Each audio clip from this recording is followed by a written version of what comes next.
So more people are pushing back against Donald Trump. And in fact, this is Chicago Mayor Brandon Johnson, who just signed an executive order just to do that, push back against Trump. So I want to go over what he said and what's going on, and let's jump right in. But unfortunately, we do not have the luxury of time. We have received credible reports that we have days, not weeks, before our city sees some type of militarized activity by the federal government. It is unclear at this time what that will look like exactly. We may see militarized immigration enforcement. We may also see National Guard troops. We may even see active duty military and armed vehicles in our streets. We have not called for this. Our people have not asked for this. But nevertheless, we find ourselves having to respond to this. Let me be absolutely clear. Although we believe the reports we have received are highly credible, this is an erratic, impulsive administration, and it is not always possible to understand and know exactly how he will move. He could change his mind, he could reverse course. In fact, I encourage him to do that. So again, that's Brandon Johnson, and essentially they're concerned in Chicago that Trump's going to call in the National Guard, ICE, et cetera, on the city. I heard today also now Trump's looking at possibly going to Boston. That was just reported a few hours ago. And for those of you who are wondering, is Trump alive? Is he dead? I understand it's been viral on social media. It's been viral on many channels. And if you want to talk about the conspiracy stuff, there's lots of people out there to do that. But from what I can tell, the dude's still alive. I see it right here. Donald Trump's seen publicly for the first time amid viral death rumors. Another one, Trump spotted after widespread and giddy speculation he is secretly dead or dying. So we're still dealing with the dude. I also saw this. Trump was tweeting out this like weird thing about what's going on in the Rose Garden. And I guess he started yelling. He said, I started yelling. Was it vandalism? Was it stupidity? What's this guy talking about? And lo and behold, because of the fact that we've installed the finest security equipment anywhere, they brought back the stupid people with their boss watching in sunglasses. It was a subcontractor, heavy landscaping, blah, blah, blah. And, my first reaction when I'm watching this stuff is like, all right, is that our main concerns? All the stuff going on? We're mostly concerned about doing landscaping at the White House. Is that what we're doing? So there's that. I do want to talk about the Chicago mayor. I got to show you a little bit. It looks like Trump's still alive, so that's why we're still dealing with it. Because we're so used to seeing this childlike talk, and I'm saying from Trump and otherwise, that it basically dumbs down all of our conversations. And for me, watching Mayor Brandon Johnson speak is like, wow, it's just like an adult in the room. That's what we need more of. And do take this stuff seriously because, Trump's talking about sending the military. I think they're thinking Friday, as soon as Friday. Let's listen to this some more, though. Still, we take these threats seriously, and we find ourselves in a position where we must take immediate, drastic action to protect our people from federal overreach. I'm signing an executive order today that will launch the Protecting Chicago Initiative. This is a project that builds on the months of preparation that we have done that has led up to this very moment. Protecting Chicago will ensure that every Chicagoan knows their rights, that every single family is prepared, and every part of city government is directed to protect the people of Chicago from federal action. This sweeping executive order directs our Department of Law to pursue any and every legal mechanism to hold this administration accountable for violating the rights of Chicagoans. This order affirms that the Chicago Police Department will not collaborate with military personnel on police patrols or civil immigration enforcement. We will not have our police officers, who are working hard every single day to drive down crime, deputized to do traffic stops and checkpoints for the president. This order affirms the CPD officers will be directed to wear CPD uniforms and refrain from wearing masks so that residents can clearly distinguish them from federal agents. And finally, as I said, it establishes the Protecting Chicago Initiative. Is he saying, hey, we're not going to let Trump just take over all of our resources in the city? He also stated some things regarding masks, body cams, etc. I want to go over this as it says, Mayor Johnson signs Protecting Chicago Initiative in attempt to safeguard city from federal agents and troops. And I guess they're talking about, for those of you familiar with Chicago, you can let me know on this one. It just says here they're looking at using possibly, this is the Trump people, Naval Station Great Lakes near Chicago. So that's the Navy's largest training station and the largest military installation in the state, is being considered for a possible staging ground for an immigration blitz. So anyone in the area, you can let me know if you've heard anything, if you know where this is, how close is that to Chicago, etc. And then I guess rumor possibly 200 federal agents. So it'd be the Trump people. Would this probably be the ICE stuff, etc. And possibly National Guard. And then in regards to some of these things that the executive order is, it says this includes barring officers from hiding their identities with masks. And that's been a big one. I made a video about this, just prior video. You can see this, and just something that I think we all know is wrong. What did these ICE people run out with masks, right? So that'd be the one, barring masks, wearing active body cameras during engagements. So I think that's a good thing. And that's been a relatively new thing in the US. I don't know if in other countries, your police officers and such are all wearing body cams. That's something that should be done. Literally then you have evidence of everything. And displaying identifying information such as badges and uniform. Yes, another really important thing. So the fight, though, is going to be, as you can go through this stuff, is would a Chicago executive order, will Trump federal agents follow rules of Chicago, right? So every day we go through this stuff where you have constitutional crisis after constitutional crisis, essentially. But that's essentially what they're trying to do here. And then he also said the CPD, so the Chicago Police Department, will not work with federal or military units in the city.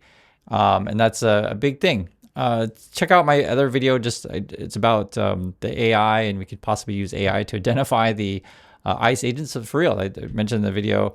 And I want to hear more from Chicago Mayor Brandon Johnson. I'm impressed with this person, and it's just it feels like we're been so long in the Trumpy childlike world that we just need more adults in the room and just have the regular people's interests at heart.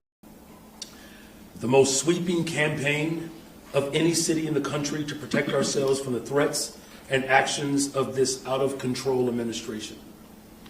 We will protect our Constitution, we will protect our city, and we will protect our people. We do not want to see tanks in our streets. We do not want to see families ripped apart. We do not want grandmothers thrown into the back of unmarked vans. We don't want to see homeless Chicagoans harassed or disappeared by federal agents. We don't want to see Chicagoans arrested for sitting on their porch. That's not who we are as a city, and that's not who we are as a nation. My team and I have spoken with the governor, the county president, and with our federal delegation, and we are in complete alignment. The time for action is now. Watching this stuff, I just feel like, how did we get to this spot where this Trumpy dystopian world is throwing people in the back of vans? And in fact, Mayor Johnson's like, do you want grandmothers thrown in the back of unmarked vans, or do you want people just disappearing from the streets? Isn't this insane, this whole thing? But it also shows that there are people resisting Trump, and there are adults still in the room. And so I think this is an important executive order. I want to see more what he has to say, and we'll watch some more. Well, one of the things that it does is it ensures that there's a clear distinction between our local police department and federal agents. It gives a very clear directive, but it also gives very specific directives to our law department to make specific FOIA requests so that if there's any immigration enforcement that's happening in our city, we have to know about it. Just back in June 4th, there was an entire operation in our city that the federal government didn't disclose. This is about uncovering the truth. But this is also about making sure that every single legal measure that's available to us, that my law department pursues it. But it's also ensuring that all of our departments are in lockstep to protect Chicagoans. That's what this is about. This president continues to go well beyond the bounds of the Constitution to the extent in which our democracy is in peril right now. I'm going to do everything in my power as the mayor of this city to protect Chicago. So effectively what we have right now is a constitutional crisis where Trump is trying to control everything, militarize the streets, federalize the cities. And as you can see, Mayor of Chicago's like, wait a minute. We need to be here to protect the Chicago people. We're not here just to be pawns to Trump. But you have to understand this is happening in a larger context. So it's not just Chicago. I think they're planning on going to Boston. That's been the rumors. And then you have this DOJ reassigned top attorneys, okay? They quit after feeling sidelined.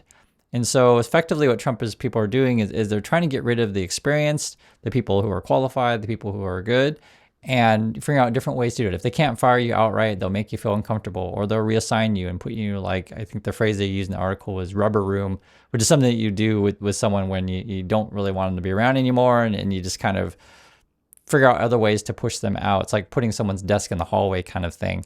Or this, Carrie Lake lays off more than 500 staff at Voice America, parent agency. And I've told you guys before on the channel, my wife's sister actually used to work for Voice of America and effectively lost her job. And there was a lot of people involved with this where they put you, I think, as administrative leave or something like that. So you're not technically fired, but you're not coming to work. And so finally, people finally get their termination notice, which is very similar to what they did with, say, the attorneys, where they kind of reassign you and put you in the rubber room, and then you're just like, what is going on? And ultimately people quit. Or something like this with the CDC, right? CDC is falling deeper into crisis, what it means for the nation's health. Trump keeps trying to push out the good people. I mean, you can see it happening, and it's deeply frustrating. That's why it's important to know, though, that people are pushing back against Trump, trying to take control of everything. Slew of federal agents to the city of Chicago. And whether it's border control, ICE agents, right, this part, which is the most upsetting, is that he has funded the ICE division of the government at a rate that is only second to the American United States government and the Chinese military.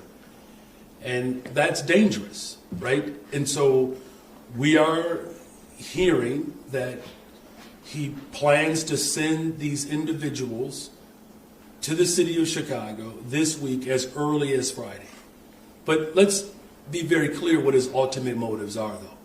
He wants to send in federal troops. Make no mistake about it. He wants to send in the National Guard. He is looking to provocate, to justify his failures. And the fact of the matter is, it's disrespectful to law enforcement. Our police department has worked incredibly hard to drive down violence in the city of Chicago. This is not about violence reduction, because if it were, he would be making investments. And I can tell you what those investments have done thus far. 32% reduction in homicides. Shootings are down almost 40%. Shooting victims are down almost 40%. So this is about the militarization of cities.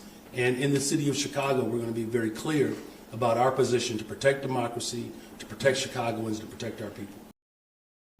And the thing that I was thinking about with this is, if you're really sincere, and I'm talking about the Trumpists and that kind of stuff, if you're really sincere about protecting people, protecting the nation, fighting just for your average American, you work with people, right? You work together, you bring people together. That's what true leadership is. And as you can see, Trump comes in and he's basically the divider in chief, right? He's the tweeter toddler, Captain Caplox, whatever you want to call this guy, but he is always about, throwing fireworks and essentially trying to make his TV show and make it as loud and bombastic as possible. But that's not good leadership at all. Again, he's the divider in chief, and it's frankly upsetting. It's ridiculous that we even have to talk about this stuff. I was watching through this thing with Mayor Johnson, and it just feels like we're living in this dystopian world. We're talking again about people being thrown in unmarked vans. That's not the world that I want to live in. I think that's not the world that most people don't want to live in. And this is something that we need to call out on a daily basis and raise awareness, and don't be apathetic about this stuff, guys. So that's my thoughts on this. I want to hear yours, and I'll catch you on the next video.